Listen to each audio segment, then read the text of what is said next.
আর শনিবার সকালে মেমারি শোভনালের কাছে একটি পথ দুর্ঘটনা ঘটে। একটি ছোট হাতিগাড়ি নিয়ন্ত্রণ হারিয়ে এক বাইক চালককে ধাক্কা মারার পরে গাছে গিয়ে ধাক্কা মারে এবং এই দুর্ঘটনায় গুরুতর আহত হয় ছোট হাতি চালক সহ ছোট হাতি গাড়িতে থাকা 3 জন ব্যক্তি। তাদের তড়িঘড়ি মেমারি গ্রামীণ হাসপাতালে স্থানীয়দের সহযোগিতায় দ্রুত তাদের উদ্ধার করে মেমারি গ্রামীণ হাসপাতালে নিয়ে আসলে প্রাথমিক চিকিৎসা চলাকালীন বছর 25 শাহরুখ মণ্ডলের মৃত্যু হয়। জখম অপর ব্যক্তি বারিক শেখের অবস্থার অবনতি হওয়ায় তাকে বর্ধমান মেডিকেল কলেজ ও হাসপাতালে স্থানান্তরিত করা হয়। অল্প বিস্তর আহত মহিউদ্দিন শেখকে প্রাথমিক চিকিৎসার পর ছেড়ে দেওয়া হয়। এদের সকলের বাড়ি কালনার নিভুজি এলাকায় বলে জানা যায়। এই তো আমি আমার নিজে গাড়ি নিয়ে আমি দেবীপুর যাচ্ছিলাম। মেমারি দিক থেকে দেবীপুর যাচ্ছিলেন?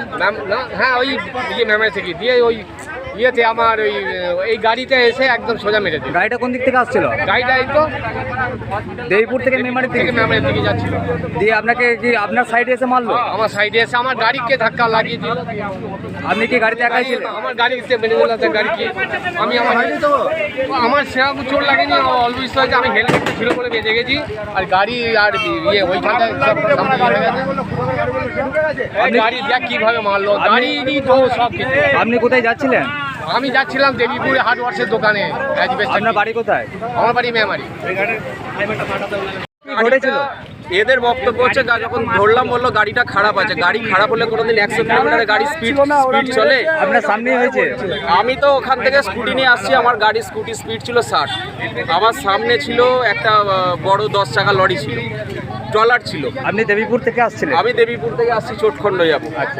গাড়িটাকে আমি লুকিং গ্লাসে দেখে আমি রাস্তার সাইডে সরে গেলাম। ও গাড়ি লরিটাকে ওভারটেক করে এসে ডান দিক বাদিক কাটাতেই এই দিকে ঘুরিয়ে নামালো গাড়িটা। এই ভদ্রলোক জানে মরে যেতে যেতে বেঁচে গেলেন সঙ্গে সঙ্গে।